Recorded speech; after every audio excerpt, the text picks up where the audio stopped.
दोस्तों, इंसानी जीवन का शुरुआत कहाँ पर हुआ था, इसका तो कोई सटीक जवाब नहीं है, लेकिन हजारों साल पुराने अवशेष अफ्रीका, चाइना और जर्मनी में आदि मानव के पाए जाते हैं।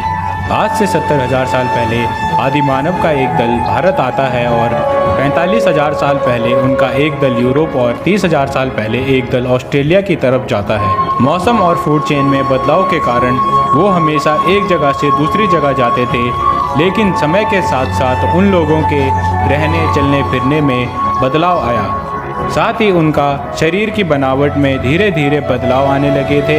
वैज्ञानिकों के अनुसार ये बात उस समय की है जब हिमालय का जन्म नहीं हुआ था। पहाड़ों की जगह पर था एक विशाल समुद्र, जिसके चारों तरफ में एक घना जंगल था। यहाँ पर रहते थे आदि मानव, जो कि आज के बंदरों से अलग थे और कभी कभी जमीन पर भी उतर आते थे।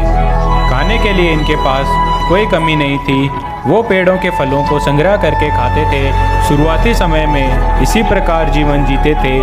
एक दिन अचानक समुद्र में कंपन हुआ और देखते ही देखते सागर के भीतर से उठा एक विशाल पर्वत। इस घटना को देखकर वहाँ पर जितने भी जीव थे उनमें हाहाकार मच गया और इसी पहाड़ की उत्पत्ति के साथ वहाँ के जीव दो हिस्सों में बंट गए। कुछ रहे पहाड़ की उत्तर की तरफ और कुछ रह गए दक्षिण की तरफ। धीरे धीरे पहाड़ के उत्तर के हिस्से में वर्षा कम होने लगी। इस वजह से वहाँ पर पेड़ पौधे की मात्रा कम हुई और पेड़ नहीं तो पेड़ पर उगने वाले फल भी नहीं। इसका मतलब खाने की कमी और वहाँ के जीव मुश्किल में पड़ गए।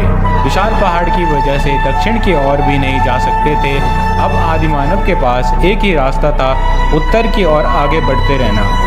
खाने की तलाश और रहने के लिए जगह ढूंढने के लिए उत्तर में बढ़ते रहे। आखिरकार काफ़ी दूर जाने के बाद उन्हें रहने के लिए स्थान मिल गया। यहाँ हरे भरे पेड़ और नदियों में पानी भरपूर मात्रा में था। आखिर उन्हें एक बेहतर जगह मिल गई। काफ़ी लंबी यात्रा के बाद उनमें बहुत बदलाव आए। जो वानर पेड़ों पर डाल पर घूमते थे, अब वह जमीन पर चल सकता था। जमीन पर चलने के लिए ये जीव हाथों का सहारा लेते थे। ऐसे चलते चलते इनकी पीठ में दर्द होता था, इसलिए अब यह बिना हाथों के सहारे चलने लगे और धीरे धीरे पूर्ण तरह से पैरों पर चलने लगे। शरीर में बदलाव के साथ साथ जंगली जानवरों का सामना भी करना था, इसलिए यह जीव जंगलों में झुंड बनाकर भोजन की तलाश करते थे और हर एक झुंड का एक मुखिया होता था और झुंड के हर सदस्य को मुखिया के अनुसार काम करना पड़ता था। मुख्य की बात न सुनने पर झुंड से बाहर कर दिया जाता था। ऐसे में झुंड से अकेले जाएं कहाँ, क्योंकि चारों ओर घना जंगल, जहाँ अकेले होने पर जंगली जानवर का भोजन बन जाया जाता था। ऐसे में मुख्य की बात पर सहमति जताने के अलावा कोई चारा नहीं था। भोजन की कमी के कारण एक बार अपने मुख्य के साथ भोजन की तलाश करते हुए अचानक वहाँ पे एक जंगली जानवर आ जाता है।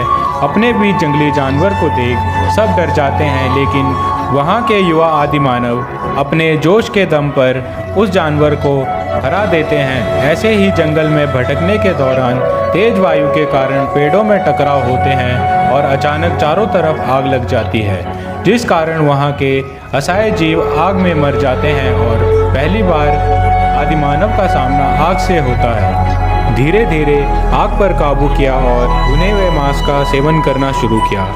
इसी तरह आदि मानव ने जानवरों का संग्रह के साथ साथ उन्होंने जानवरों की खाल के कपड़े भी बनाए और ऐसी ही खोजों के साथ साथ आदि मानव विकास करता गया।